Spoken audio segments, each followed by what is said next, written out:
This is A Different Perspective with Kevin Randle. Kevin is a retired United States Army Lieutenant Colonel who has studied UFOs for more than 50 years. His military training has provided him with unique insight into military operations and UFO research. Kevin has investigated many of the most mysterious cases and has been consulted for dozens of documentaries and been interviewed on hundreds of radio and television programs about UFOs. Considered to be one of the leading experts on the Roswell UFO crash, Kevin has written more than 25 books about UFOs, including Roswell in the 21st Century and Encounter in the Desert, a re-examination of the Socorro UFO landing. Now here's the host of A Different Perspective, Kevin Randle.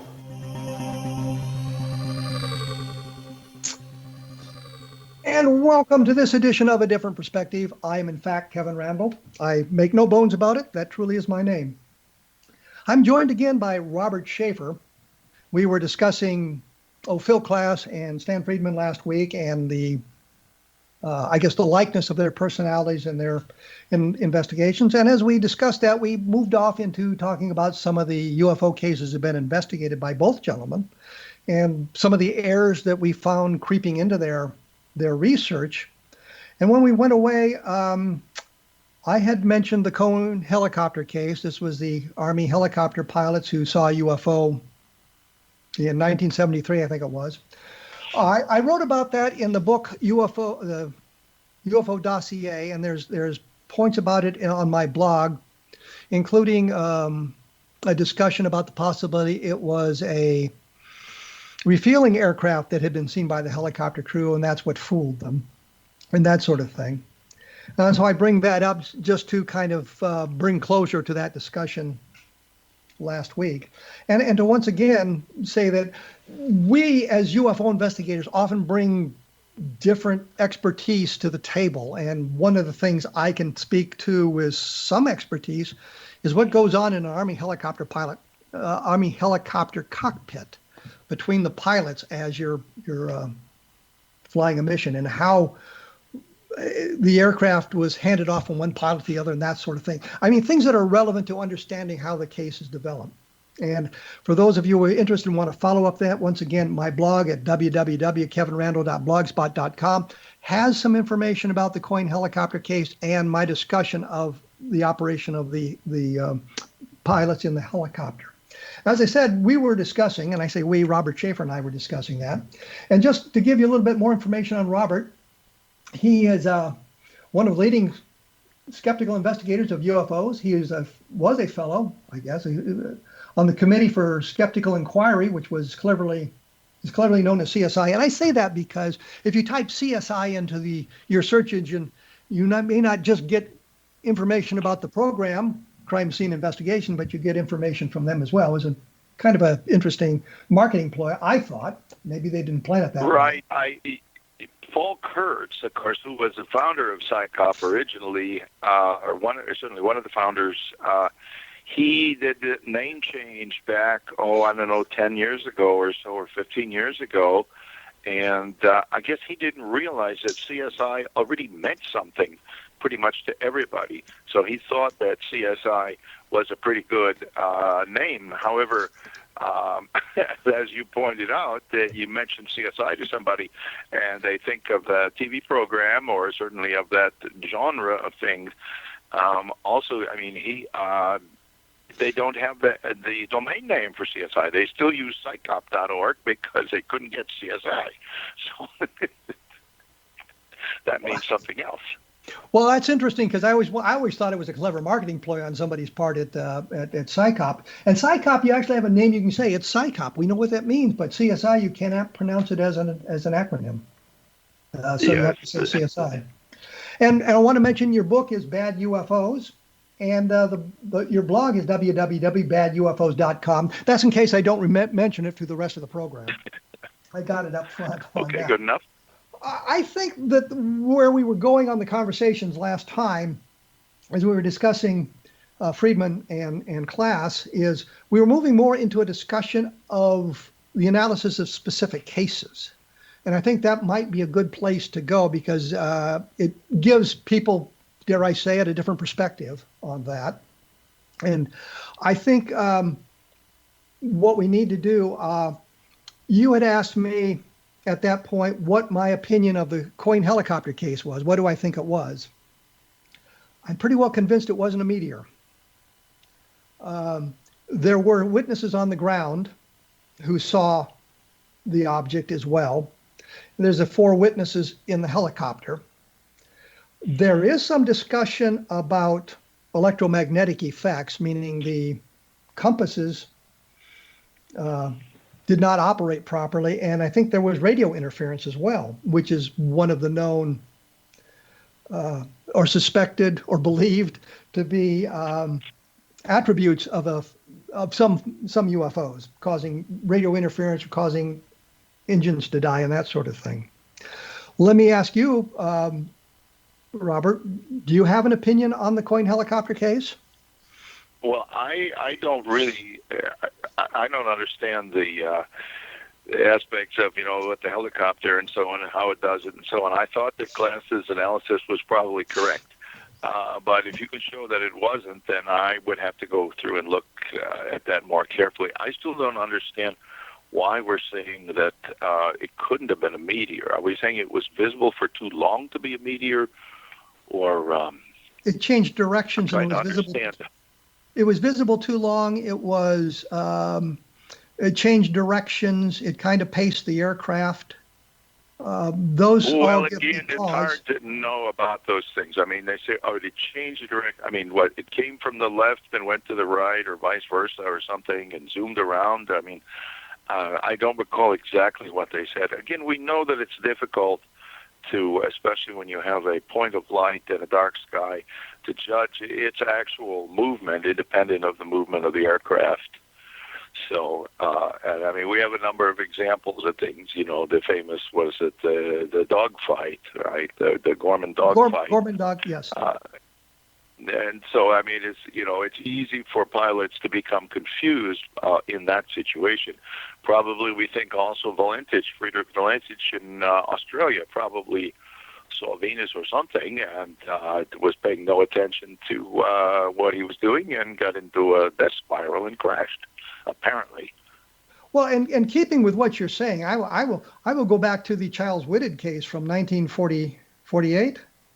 Where the two pilots of the two airline pilots witnessed something coming at their airplane, thought it was an Army jet. It passed by the aircraft. They thought it wasn't. It was pretty close to them, and about the same flight level they were at 5,000 feet, and discussed a cigar shape with square windows on it. And for the longest time, everybody thought that was a great case. And then we had the Zond 4 reentry in March of 1968. And we know what it was. It was a decaying Russian spacecraft falling back to Earth. Yeah. But a number of people who saw it thought it was a cigar-shaped craft with square windows on it. So we understand the perceptual problems we have looking at something in a dark sky. And I think the Charles Whitted case has explained that. And I know my colleagues in the UFO field on my side of the fence, which leans toward the extraterrestrial, don't accept that analysis. But I think that's a fair analysis. Actually, Hynek wrote a Charles Whitted back in 48 or 49, whenever he wrote his Blue Book analysis. He suggested it was likely a meteor. Oh, yeah. Yes, absolutely. And the Air Force kind of rejected that idea because they couldn't believe that pilots would be fooled by something like that. But they didn't understand that as a meteor breaks up and strings out, you get this impression of a lighted cockpit and square windows. There was and I've said this before on this program, there was a wonderful, and I don't know if it's still up on YouTube, called Meteor Compilation. It's like 3 minutes and 19 seconds, and it was a compilation of video of meteors entering the atmosphere. And you could see in a number of cases where it strings out behind it and gives the impression of windows and that sort of thing, especially if you've only seen it for a momentary or a moment or two. But with the coin case, Jenny Zeidman, I think it was, did a long analysis of that, and based on the radio transmissions and everything, discovered that the object was in sight for 5 minutes. Not an ionized trail, but the object itself was in sight for 5 minutes, which would rule out a meteor.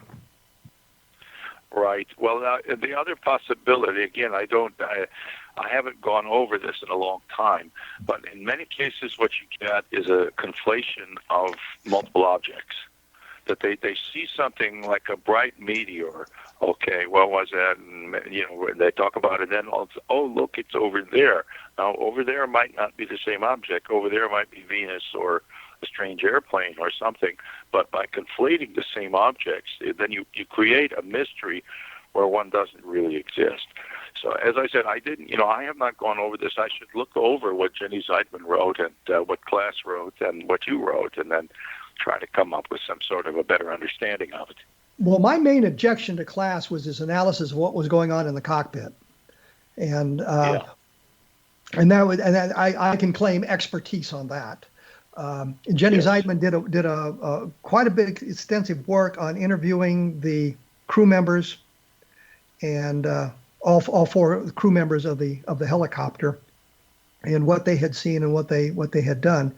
I don't believe the object was on radar, but our stealth technology kind of shoots that in the foot. It seems to me that her analysis, based on what she had been able to determine, was the object was in sight for at least 5 minutes. And we had that inexplicable climb where they were at one altitude, and the next thing Coyne realizes they were at like 3,800 feet. And he had the collective full down and couldn't get the aircraft to stop climbing. And I know in flying in formation, I was at one point in the slot behind the lead aircraft with aircraft all around me as we were going into an LZ, and my aircraft started to float, which means I couldn't get it to descend as fast as the rest of the other aircraft. And I had the collective full down, and I rolled off the throttle, and I kicked the pedals so the aircraft was out of trim, doing everything I could get the aircraft to descend faster. So these sorts of things happen. But Klass, thinking that Jesse had pulled up the collective because he thought they were getting too close to the ground without saying anything to Cohn, is something that wouldn't have happened. And I think that's important that we look at those sorts of things. And when you're doing UFO investigation, you've done UFO investigations, of course. You try to find all the witnesses and all the people who have relevant information to help you understand what happened. Right. Such as? Yes, that's true. Can you think of a case where that you've done that? I mean, I can cite cases where I followed up on things and was able to solve the case based on talking to additional people. And I just wondered if you found some cases where it was inexplicable at the beginning and it seems to be somewhat more. You found a solution that fits all the facts as opposed to just part of them. Well, I'm trying to think I'm not sure if I have any of those in my personal history. I can remember, for example, Alan Hendry back in the days when he was with UFOs and with Hynek, and he investigated some of these cases that had, lights and that seemed to be completely inexplicable. And he found out that in one case, it was an advertising aircraft by, going out and talking to people and finding out what's going on there. And so, well, let's do this. Let's do this. Often, let's do this. Let's come back here in just a minute, and while we're away, see if you can think of a case that maybe there is no solution for, that you can say that this is an unidentified case, and I'm not embarrassed to say it. I just find no terrestrial explanation. I don't know what it was. May have been something else. There may be a solution. We just don't happen to have it at the moment. And Charles Whitted case seems to be a good example of that. And I also wanted to point out there are other fine programs on the paranormal on the X Zone Broadcast Network. Take a look at the listings at the X Zone website to find those that may spark your interest. I'll have more information up at www.kevinrandle.blogspot.com. You are listening to A Different Perspective on the X Zone Broadcast Network, so please stick around.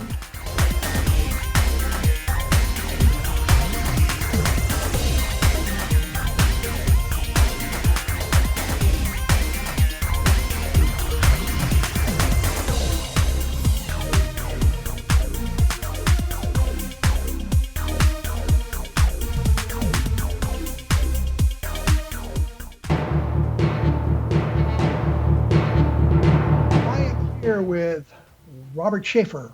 And as I like to say periodically in the programs, we are properly socially distanced. He's out in California.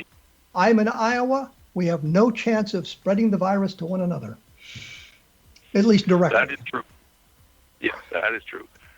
Maybe virus information, virus misinformation, but not coronavirus. Anyway, we've been kind of talking here. I know we started out talking about Philip Klass and Stan Friedman and looking at some of the mistakes they may have made in their analysis of cases. And we all make mistakes on the analysis of in cases. I myself have had to correct a number of things that we got wrong as I got additional information. And that's one thing I think we need to point out, that as we learn stuff, we can correct those mistakes we've made in the past. It's not flip-flopping. It's not being a bad researcher. It's just you had this information in the beginning, and now you have better information. And I'd like to point out one thing that there's been in any number of UFO books, the story of this metal vessel, I always thought of it as a gravy boat, but more of a bell-shaped thing blown out of solid rock in Massachusetts. And you don't know how many times I've read it in UFO books about this thing was embedded in solid rock, which means it had to be dropped at the time the rock was formed, and it would be millions of years old. And you know it's true because it was published in the Scientific American in 1842, 1852, somewhere in there. At the University of Iowa, they had a complete set of the Scientific American. So I went back and looked this darn story up. Took me a couple of hours to find it because they didn't give a date, and I had to search through an awful lot of the magazines. But I found the article, and it's not what it has appeared to be, and it probably is a hoax by the Masons. Surprise. But the thing was, it was in Scientific American, and you have to understand the magazine has evolved from that point. But and again, there's something on my blog about that, and I've covered in other books about out of place artifacts. Look up "oops" out of place things or out of place artifacts, and you can take a look at it. But the point is, the research took me in a different direction. I was able to solve this mystery, and I guess my question to you, Robert, would be: have you come up to a UFO case where you don't have a good solution for it? You suspect something, but you don't have a good solution. You would say, I really don't know. Well, you try to get the information that you can as best you can, but you try to make your best analysis based on that. I can give you an example of where I've had to change my analysis, where I found out I was wrong. Turns out not completely wrong, but incomplete, and so not a complete analysis. And that has to do with the Jimmy Carter case that we've been saying for years that it was Venus, because he was looking directly at Venus. See, this is one of those cases where it took a lot of research just to get to that point, because there was misinformation and no information, and the newspaper accounts were saying that it was in Thomaston, Georgia, or some such thing, which it wasn't. And then I finally managed to track down from Hayden Hughes, who had a UFO bureau in Oklahoma City, and he had actually gotten Carter to fill out a form about his sighting. But Carter didn't remember the day. He knew it was in Leary, Georgia, but he thought it was October of '69. I managed to get through to the headquarters of the Lions Club, and by pure stroke of luck, they still had the information there, although they were in the process of getting rid of old information that's more than a few years old. And it turned out that it was not the date that he said. It was January 6th of 1969. So you put in Leary, Georgia, that location, and January 6th, and you get the position that he was pointing, absolutely pointing right at Venus. So, okay, that's your analysis. It makes sense. We know so many people have reported Venus as being a UFO. Well, there was another fellow, or actually a couple people. One fellow who started to look into this. Apparently, he had some familiarity with the Carter Library and so on. But he had also worked on these launches. NASA was doing these barium clouds of sending up clouds of chemicals into the upper atmosphere for the reason of checking them, but basically following them. They want to learn about winds in the upper atmosphere. And so he was familiar with this, and he knew that at Eglin Air Force Base, which is not real far from where Carter was, it's in Florida Panhandle, and he was in Georgia. But it turns out that there was indeed a launch on January 6th of 1969, and just before the time that Carter reportedly saw the UFO. And if you calculate where the thing would have been visible, here's the amazing thing, right next to Venus. In other words, you'd see Venus, and then right next would be this big glowing cloud from the rocket. Now, this is information I didn't have, and nobody that I knew had this information, but having checked it, it appears to be correct. Then if you go back, somebody else went back and checked newspaper accounts and also the APRO Bulletin and so on. There were lots of other reports on January 6th from that region around Georgia and even the Carolinas and Florida. People were reporting seeing something in the sky. So now, I mean, people mistake Venus for UFO all the time, but they don't do it all at the same time. That, you know, it's a random sort of a thing, a few here, a few there, whereas if a bunch of people all at once say, oh, look at that, then something is up there. And what was up there was, it turns out, yes, indeed, there was a launch from Eglin Air Force Base of a rocket, I forget what kind of rocket, that goes up, 50 miles or 60 miles, and releases this cloud into the upper atmosphere that's glowing, and then they track it and they learn something from it. So, and that's on my blog now, a very recent posting that explains this, that as soon as we got the information about the Carter UFO and the launch of the barium clouds, and I saw that everything fit together. So, you know, I put that information out there, and on my website as well, which is debunker.com. Well, there's a page about that Jimmy Carter sighting there. Well, have you ever come up to a UFO sighting that you just had to say, I don't know? Well, we've discussed a few of them. You've talked about Leveland, and I'm really not sure. But we also have some questions as to exactly what was seen and how credible some of those accounts are. And so it's really, I would hesitate to give a strong opinion on that. Also, we talked some of these we've talked about the Socorro. What exactly was somebody tricking? Was Zamora? I mean, was this a student hoax? It's easy to say that, and it's been said credibly that it's a hoax, but nobody's ever absolutely shown, look, here's exactly what they did. Here's what they showed Zamora, and here's how they got away after doing that. Nobody has put that together, and I don't think it can be done because I don't think there's any scenario that would fit that. So now somebody else proposed that he saw one of the early propane balloons, which was a novelty at that time. People did not have the now familiar propane balloons back in 1964, although there were a couple of them being tested as like prototypes. So, and you know, possibly he saw something like that. But again, it allegedly got away so fast. Maybe he made the whole thing up. I don't know. I've given up. You know, people would say, "Why would anybody say that?" I've given up trying to answer why anybody would say that, because we know that some people say some amazing things, and who knows why. Well, I was going to say, what you're saying is you've got a number of scenarios of what it might have been, but you really don't know, and I think that's the real point here. With the Socorro case, we really don't know. You know, was it an alien spacecraft? Was it something else? I'm assuming that you lean toward it was something else, and I might lean toward it being an alien spacecraft, but we really don't know. And I think that's the point. I would think that the idea of it being a propane balloon that landed, two guys got out, fiddled around a little bit, and then took off again, makes a certain amount of sense. But again, I can't nail that as, you know, being absolutely true. I think it makes more sense than the student hoax, simply because I can't imagine how that student hoax could have been carried out. Well, I'll agree with you. It makes more sense than the student hoax scenario. But Zamora got awfully close to the thing. And even if he couldn't say, well, that was a propane balloon, I think he would have understood that.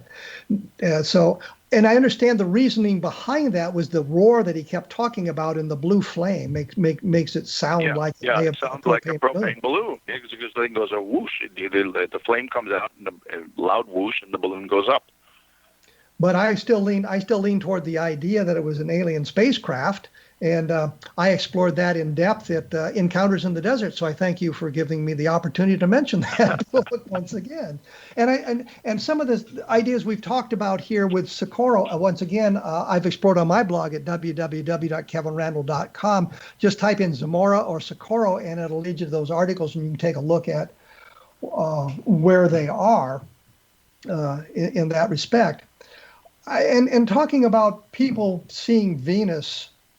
And I know it's absolutely credible. People just see that and don't understand what it is, especially when it's very close to Earth and it's very bright in the evenings, and it looks like rays are shooting out of it, and people make that mistake all the time. Yes. And I've gone back and looked at cases again and come up with solutions that I thought were inexplicable at the time. The one thing that bothers me. One of the things that bothers me, and it applies both to skeptics and the true believers, is overlooking the information. I want to believe so badly, I'm not going to accept this information. I want to solve it so badly, I'm going to overlook this information. I don't understand. I understand why the true believers will not accept solutions, but if you're a true skeptic, it seems to me that an answer is, I just don't know, is an acceptable answer. Well, it can be, yes. But, of course, it's always best to come up with some sort of at least a tentative hypothesis if one can. See, the problem is this, that when we have information about cases, different cases, but some of that information is wrong. And we don't know what is wrong and what is not. Like somebody said, well, it was 100 feet away. No, it wasn't 100 feet away. It was Venus. So, one might say, well, it could have been Venus because he said it was 100 feet away. Yeah, he said that, but he was wrong. So, you can't just take the information you're given and say, well, it's gospel truth.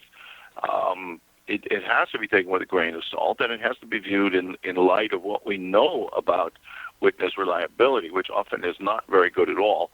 And so, that makes it all more difficult to know what, you could say, well, if this piece of information is wrong, then the solution along these lines makes sense. But again, you can never say with certainty what information that you're given is correct and what isn't.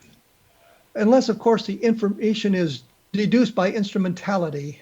I always like that. Right. Yeah. If you have good instruments, or you have good cameras, videos, and so on, then at least you can rely on what's on the film or in the image, and not on a human interpretation. But then, even then, it's difficult to know. What are you actually seeing there?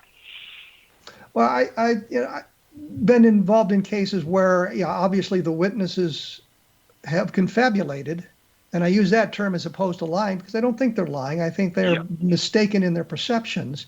And I did a story on my blog about a sighting in Mount Vernon, Iowa, in which the original illustration was just of a sort of a sparkly light in the distance, and then it became a domed disc, and then it became a domed disc with two humanoid creatures inside. And the woman was not lying. It's what she thought she perceived and how her opinion changed over a period of several weeks. But in talking to the fellow that was with her at the time, I learned exactly what it was. I learned what he had seen. And when I went out to the side, I learned what they were watching were the landing lights of aircraft at the airport. But the wind was blowing the wrong direction, and they were looking at it through the trees, and it looked like some kind of light coming down through the trees as opposed to aircraft landing at the airport. But by going out there, I understood what they were looking at. Let's take a quick break here, which we have to do. And I will say once again, there are some fine programs about the paranormal on the X-Zone Broadcast Network. So take a look at the X-Zone website or xzbn.net. And we will be back right after this discussing UFOs. And maybe we'll talk about Phil Klass and Stan Friedman a little bit more. So please stick around.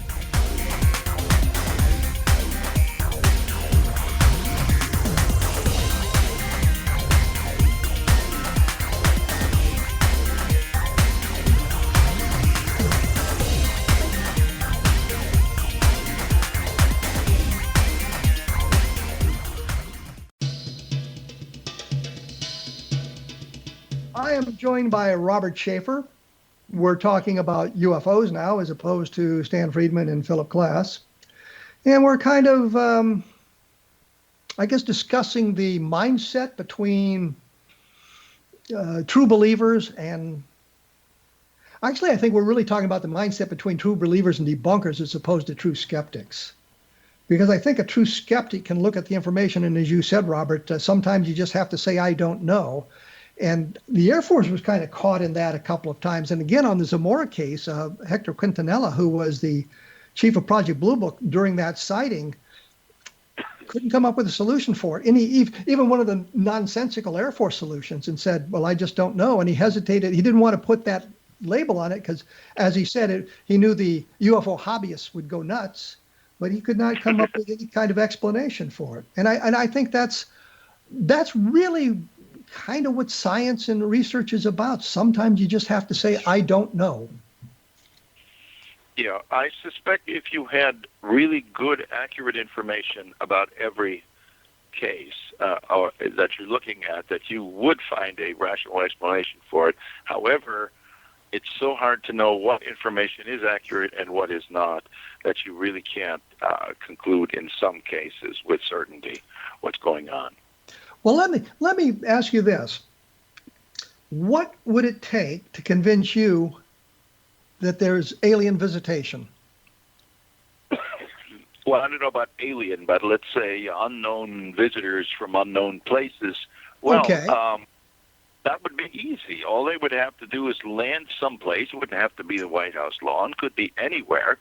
And, excuse me, I probably need some water or something here. But, and to be seen by film crews and by individuals, dozens or hundreds of individuals, each with their own cell phones.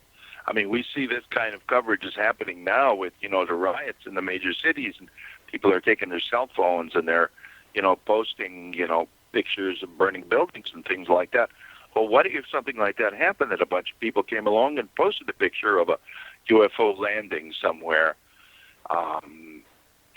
Everybody is carrying around video cameras now in their cell phones, and can any individual can post something to Facebook or Instagram or something, and it could go potentially viral, and the entire world would see it if it were something that were, really remarkable and we're seeing.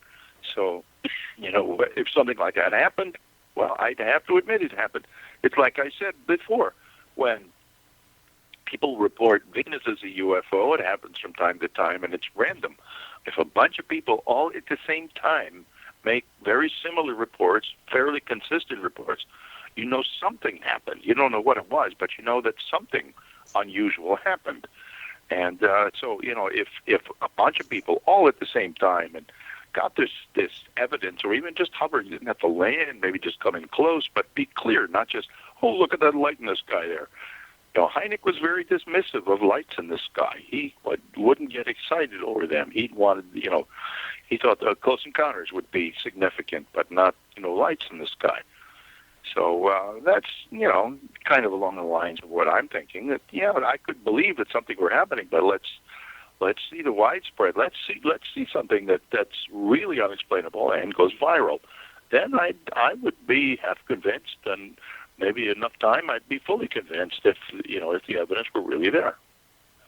Well, I know Hynek said that nocturnal lights weren't really of much importance, and I long ago realized that a light in the night sky really didn't advance our knowledge whatsoever, other than 2 or 3 people saw it. And I always use the analogy: if you got a guy in a private plane at 3 o'clock in the morning and he turned his landing lights on for a reason, and the wind's blowing the wrong direction, you just see a light crossing the sky. You hear no noise, you hear nothing about it. It's an airplane, but you don't know that, and there's no way to determine that because it's a private plane. He may not have filed a flight plan. He may not check the right airport to find his flight plan. There's all kinds of things that can go wrong to inhibit your investigation, and so you've got a light crossing the sky at night, and it really does nothing for you. And in a similar vein, there was a series of 3 photographs taken over Amana, Iowa in November. It was November 22nd, and I think it was 1973, but I could be wrong on the date.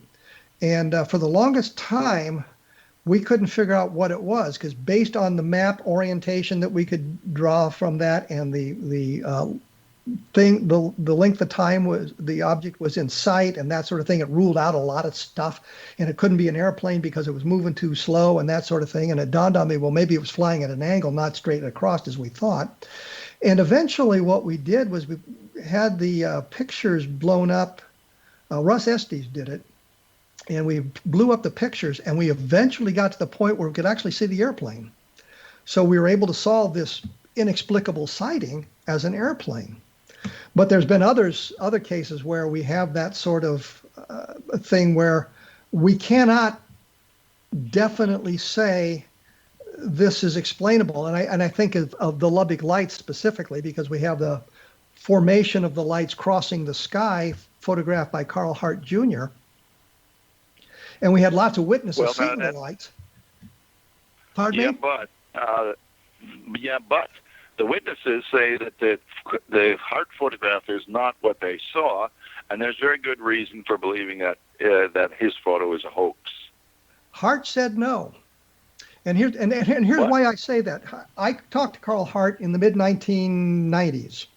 I happened to be in Lubbock, Texas, searching for the diaries of archaeologists who was supposedly involved in the Roswell case, and I figured if we could find his diaries, we might get some good information.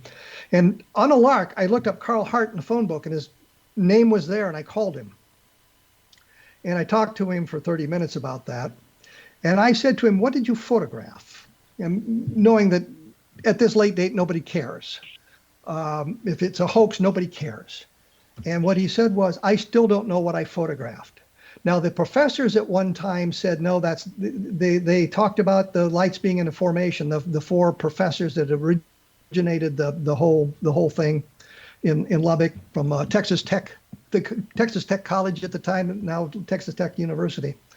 But one of them got his nose out of joint because Carl Hart's photographs kind of took precedent over their sighting, because he had photographs and they didn't. And so then you end up with the problem is, well, is the professor changing his story because he's annoyed at Carl Hart, or is what he's saying is really accurate, that kind of thing? And, we look at the whole file, and I think the photographs are really inexplicable. We don't know what they are. And you're left with that. It's either something extremely unusual or it's a hoax. There's really no middle ground in those photographs.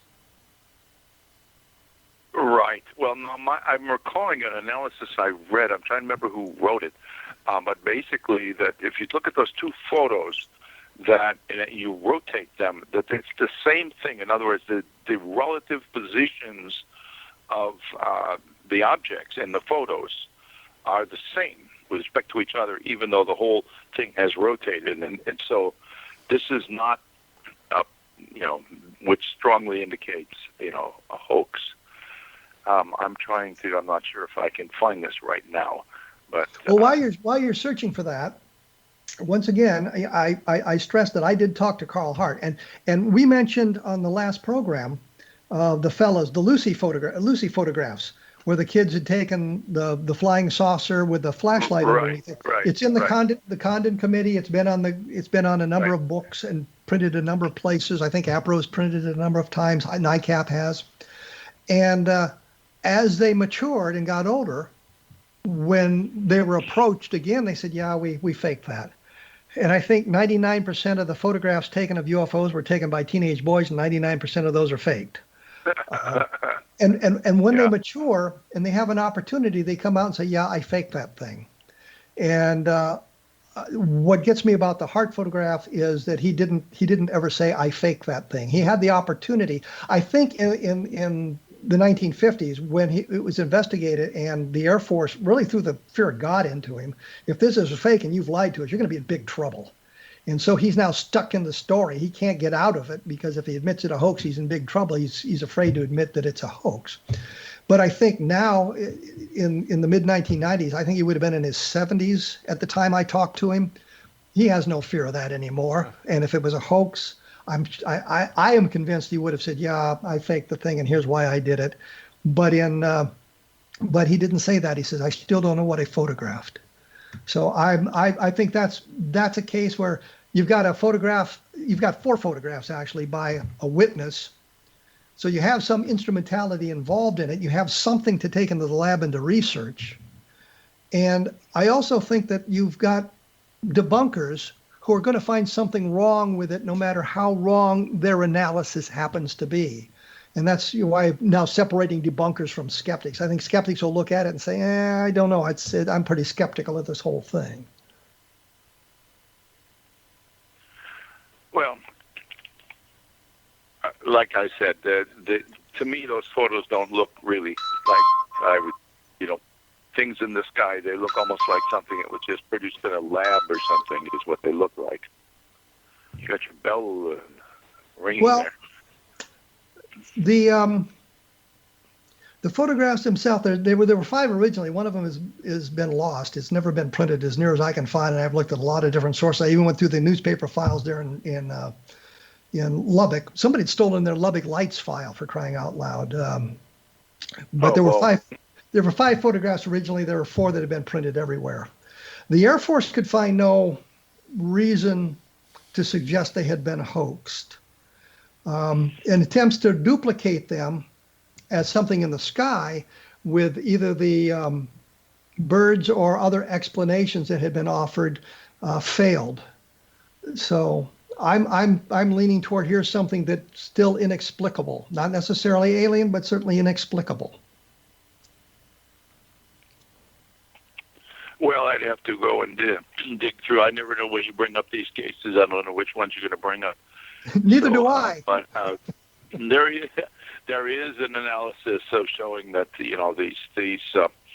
those lights on the heart photos are not something in the sky. They're probably holes in a plate of some kind, or in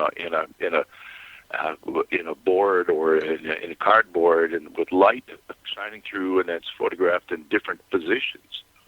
What that appears to be. I think one of the analyses showed that the lights were not on a solid object, but had moved in relation to one another in the formation.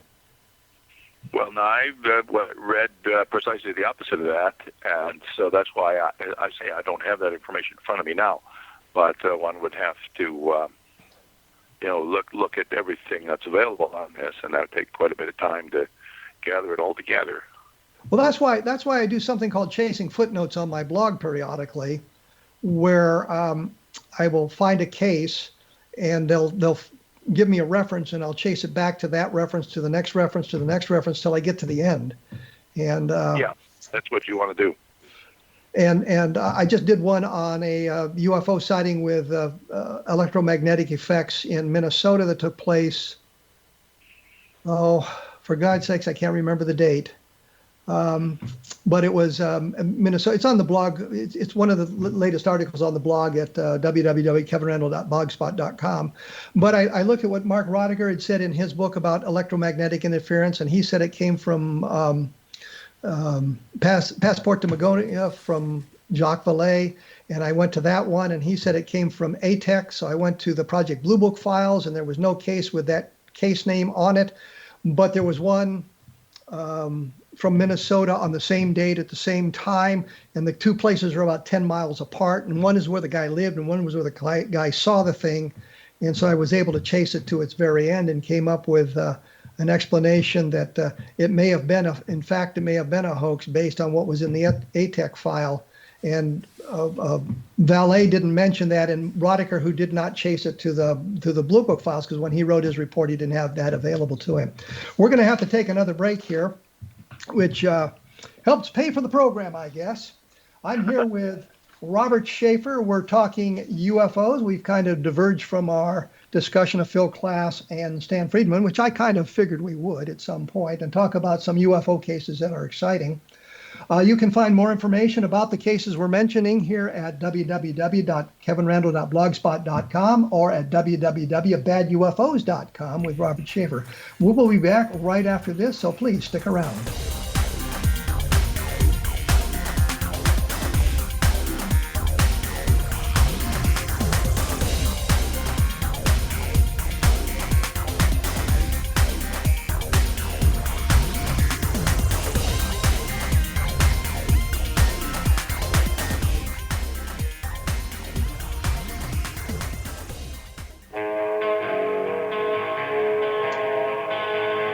once again, I am here with Robert Sheaffer. We're talking about UFOs, and I'm trying to get him to admit that there are inexplicable sightings out there, which I think he's basically done, so we don't really need to worry about that. I think of it as being more of a true skeptic, and I think in the UFO field, we need more skeptics. We need people who are not going to embrace everything as a spacecraft.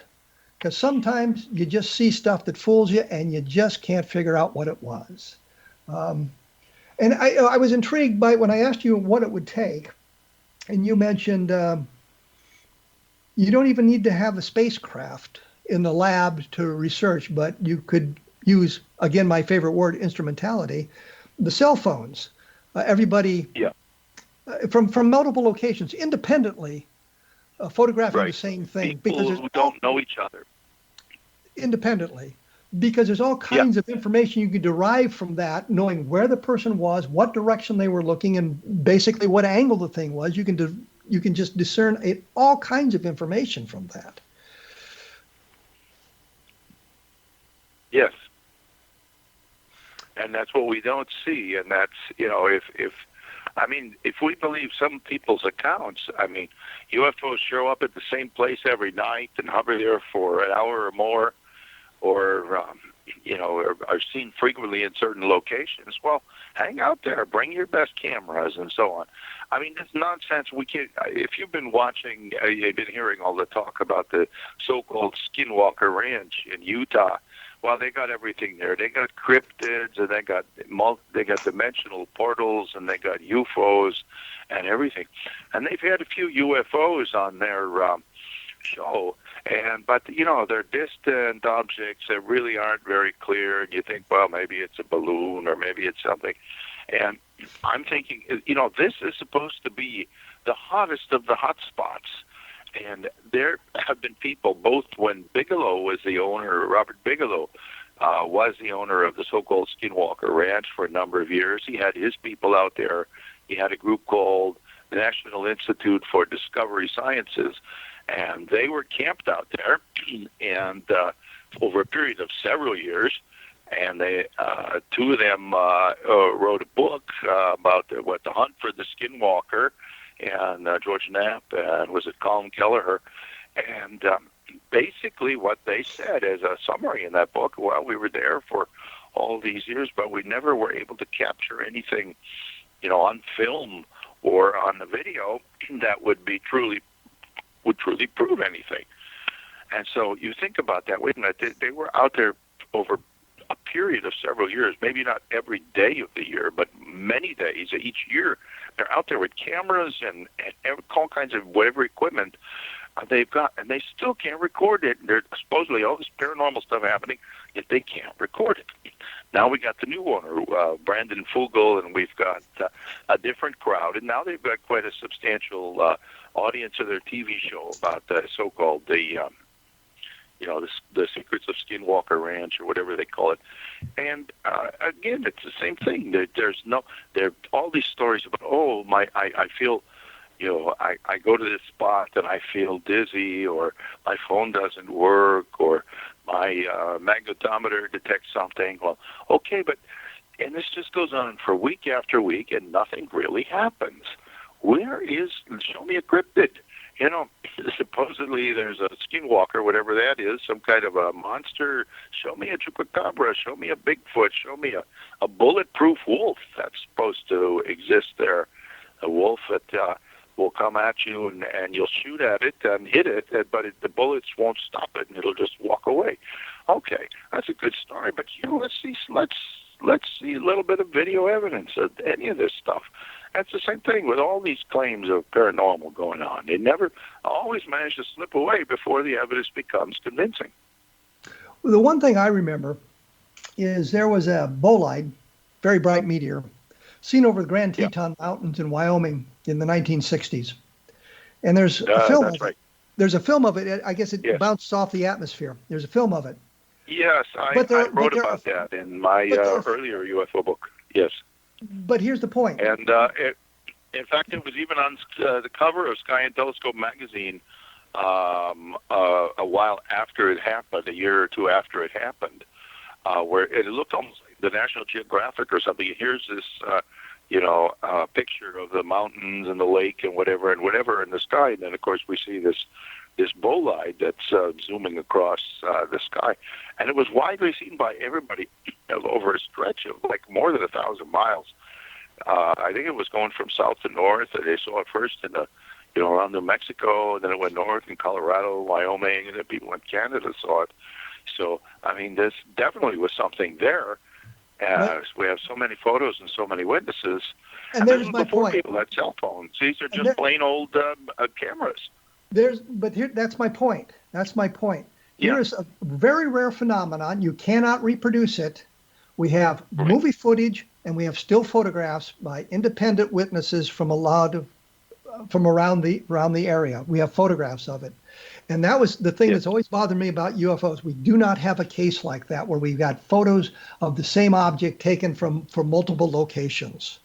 And right. I think that we would have such a thing if these, extraterrestrial UFOs were real or some other strange, type of completely unknown phenomenon, but still widely seen. We know it's widely reported, but it's not widely recorded or photographed, at least not with any clarity. And the other side of that coin is talking about the photograph over Grand Tetons. That object was 70, 80 miles in the air and very bright. Something like that, yeah. When we're talking about UFOs, when we see them close to the ground, so they're not seen over that kind of a wide area, and the opportunity to photograph it by witnesses is therefore limited by the altitude of the object and the size of it and the brightness of it, for that matter. So yeah, well, that's true, but we have no shortage of UFOs reported in and around major cities. And so I would think that even if it's relatively low, 1,000 feet or whatever, over a major city, it should be very widely seen and very widely photographed, and it's not. Well, I will argue that point with you. I would say 15, 20 years ago, yeah, that's right. But in today's environment, nobody's looking up. They're all looking at their cell phones. So they may not see it. We're still getting plenty of reports. Oh, so yes. I don't think that's a problem. A shortage of reports. MUFON records all kinds of reports on their website. So there seems to be no. They give you the weekly or the monthly sightings. This state had so many sightings. California had this many. New York had that many, and so on. So I mean, the sightings are still occurring. But the flip side of that has always been that we've known the 95% plus sightings are of mundane objects seen maybe under unusual circumstances. So that's why you get people reporting Venus. And I was involved in an investigation, I think I've mentioned this before, in Wisconsin, and the guy called in and said there was one landing in his backyard, and we went rushing out there, and he pointed it out to us, this bright red flashing light. And we looked at that and said, that's on a radio tower. Been there for years. He'd just never seen it before. It been there in his environment for years, and so he was fooled by it that one. I just happened to be in the police station when the call came in, and they said, "You want to go?" And I said, "Yeah, I'll go with you. It's be something interesting to see." But I think the point is that we sometimes get lost in the noise of what's going on, and by that I mean there are so many reports of mundane objects. They're being reported as something unusual that we lose what might be the really good sightings in all that noise. And we have to kind of discern that as well as we do our research. Well, that's true too. So when you say we don't have the good photographs from multiple sources, I say, yeah, that's a good point. But it's maybe not the end all point, given the circumstances. And now we're all inside all the time because we don't dare go outside unless we want to burn something down. But I think that's the point, that we need more skepticism in the UFO community and maybe a tad bit less in the skeptical, the debunker community. We can use less. We can use less debunkers. I guess that would be the way to say it, going from both sides. Well, of course, Klass. Of course, I have the website, debunker.com, which I think is a perfectly fine name. As Phil Klass always used to say, a thing cannot be debunked unless it is filled with bunk in the first place. So debunking is a positive activity. Yes, if it is being done correctly. And all of us in the UFO community understand that, but we also understand that debunker has been applied to the people who are going to reject all information about UFOs, regardless of the nature of that information, because they know these things can't be, therefore they are not. And that's why I try to separate the debunkers from the skeptics. I think skepticism is a very good thing to have. It's a very important thing to have, especially if you're researching something like UFOs. You need to be skeptical. You need to understand human nature. You need to understand that people are going to make stuff up. I don't know how many people I have run into in the UFO field who claim to be former military officers, and when you look at their records, you find out they are not, or they weren't in the positions they claim to have had. They didn't have the training they claim to have had. And that puts a real damper on UFO research, because we can point to those people and say, they're lying about who they are. So why should we believe anything else they say? And it kind of casts a pall over legitimate research that may lead us to something that is exciting and different.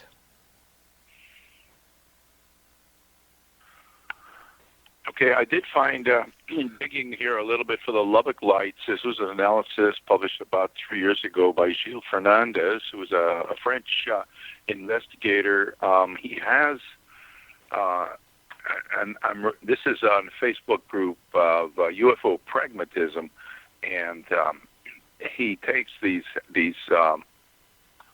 photos that we're talking about here, the Carl Hart photos, and he shows that you rotate them, and you get the objects in the same position, even though you rotate them, and that, so they're not changing position relative to each other. So one would have to look at this carefully to make sure that it is correct. But assuming if it is correct, that pretty well establishes that the Carl Hart photos are a hoax. Well, I would disagree with that. I would disagree with that on one thing. What if they're lights on a fixed object? Well, well, I suppose it could be, but that's not what they're supposed to be, I guess. But so it could be. Yeah, I suppose it could be the gargantuan fixed object going over, but that's not what the witnesses apparently reported. They thought that they were, individual objects going over. But there is a sighting that took place in Albuquerque some minutes before, an hour before, of a flying wing type craft with lights on it as well. Because it was bright enough for them to see the object as well as the lights on it. Now, not to say that it's the same object that flew over Lubbock, Texas, minutes later, and it's certainly not the object that Carl Hart photographed, because it was days later that he made his photographs. Robert, we're going to have to break it off there. For those of you interested, take a look at the Gilles Fernandez site, if you can get to it, to see what he says about the Lubbock Lights. If you want the other side of the coin from where we normally sit here, take a look at www.badufos.com, and you'll get a different analysis of a UFO situation. And as I say frequently, there are other fine programs about the paranormal on the X-Zone Broadcast Network. Take a look at the X-Zone website and scroll down, and you'll take a look at those sorts of things. I will be back in 167 hours with another guest talking about UFOs, and maybe somebody not quite as skeptical as Robert, although he's done a good job of defending his point of view, I think. But it's a hard thing to nail down, because there are so many people throwing so much mud in so many directions in the UFO field that you sometimes get splattered by that and don't realize it. And it's hard to kind of sift through the solid information that you see on UFOs. And sometimes the believers make mistakes, sometimes the skeptics make mistakes, and sometimes I make mistakes, but we try to correct that. As I say, you've been listening to a different perspective on the X-Zone Broadcast Network. Please listening at xzbn.net, and thanks for tuning in.